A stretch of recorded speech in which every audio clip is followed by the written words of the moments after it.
میں ایک واقعہ آپ کو سناتا ہوں جو مجھ پر بیتا یا میرے سامنے ہوا۔ میں ڈلوال میں تھا، 1963 کی بات ہے۔ میرے مراقبات فنا بقا تک تھے الحمدللہ۔ تو میرے ساتھ دو ساتھی ڈلوال کے تھے۔ میں سکول پڑھاتا تھا، 63 کا سال میں نے ڈلوال میں گزارا، تبادلہ وہاں ہو گیا تھا۔ تو میں جامع مسجد میں انہوں نے مجھے ایک کمرہ دے دیا، اس میں رہتا تھا اور جمعے کی تقریر کر دیتا تھا، جمعے کی نماز پڑھا دیتا تھا۔ تو وہ لوگ مجھے جہاں میں رہتا تھا وہاں سے لے گئے کہ نہیں آپ یہاں ہمارے پاس آئیں۔ پھر میں نے ایک مکان لے لیا کرائے پر، بچوں کو بھی ساتھ لے گئے، وہاں رہنا شروع کر دیا۔ 1 سال میں وہاں رہا۔ اب وہ لوگ میرے پاس شام کو ہم ذکر اکٹھا کرتے تھے، سحری کو کرتے تھے، باہر ایک 4 دیواری کے باہر ایک بیٹھک بنی ہوئی تھی، اس میں ذکر کرتے تھے۔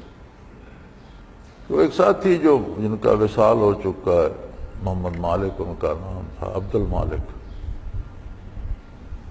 تو بڑے غریب پرور تھے اور شہر کے اکثر غریبوں کے ساتھ ان کے تعلقات ہوتے تھے، کسی نہ کسی کو کچھ نہ کچھ دیتے رہتے تھے، ان پر کوئی مصیبت آتی تو ان کے ساتھ تعاون کرتے۔ تو ایک شام جب ہم ذکر کر کے بیٹھے تو وہ کہنے لگے حضرت ایک بڑی مصیبت آ گئی۔ کیا مصیبت آ گئی؟ یہاں یہ جو قریبی محلہ ہے اس میں ایک لڑکا ہے، وہ تیلی ہے قوم کا، لیکن وہ کوئلے کی کان پہ مزدوری کرتا ہے اور اکیلا بھائی ہے اور اس کی 3-4 بہنیں ہیں، ماں باپ بوڑھے ہیں۔ وہ اکیلا کما کے لاتا ہے اور دیہڑی دار مزدور ہے۔ تو اسے 2 دن سے جنہوں نے پکڑا ہوا ہے اور 24 گھنٹے رات دن پکڑے بھی رکھتے ہیں اور مارتے بڑا ہیں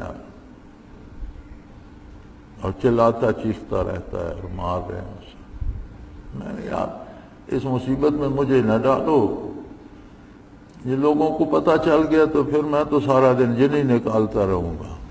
یہ عامل شامل لوگ ہیں، وہ پیسے لیتے ہیں، عملیات کرتے ہیں ان کے پاس۔ اس نے کہا وہ عاملوں سے بات گزر گئی ہے۔ پھر میں نے کہا ایک شرط پہ علاج کرتے ہیں، اللہ کرے گا انشاءاللہ یہ ٹھیک ہو جائے گا، لیکن تم کسی کو بتاؤ گے نہیں۔ کہنے لگا جی ٹھیک۔ میں نے وہ دوسرا ساتھی جو تھا وہیں کا ڈلوال کا بھی تھا، اسے مشاہدات بھی تھے۔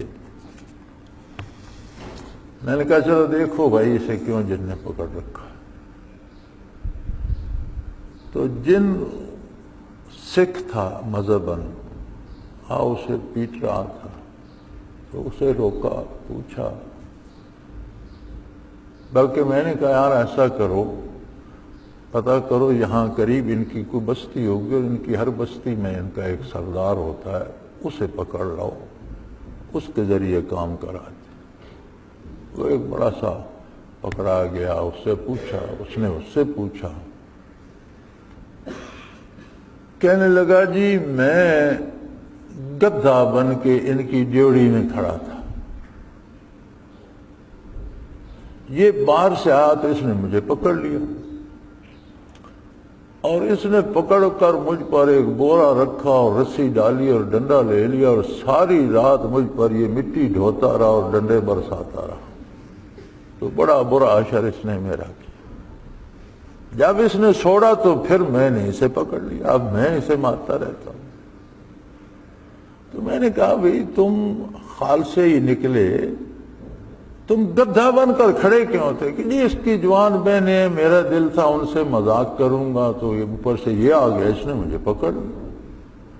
میں نے کہا تم سکھوں کا مزاج جنوں کا بھی ایسا ہی ہے، گدھا بن کر ہی مذاق کرنا تھا۔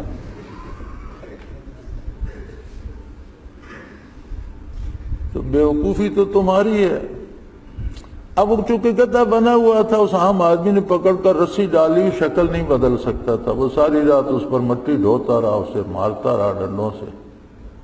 تو میں نے کہا یار یہ بتاؤ کہ کھانا پینا، رفع حاجت کے لیے جانا، یہ تم 24 گھنٹے سے کیسے پکڑے رکھتے ہو؟ کہنے لگا جی میرے ماں باپ بھی ہیں اور ایک اور بہن ہے، تو ہم گھر کے 4 ہیں۔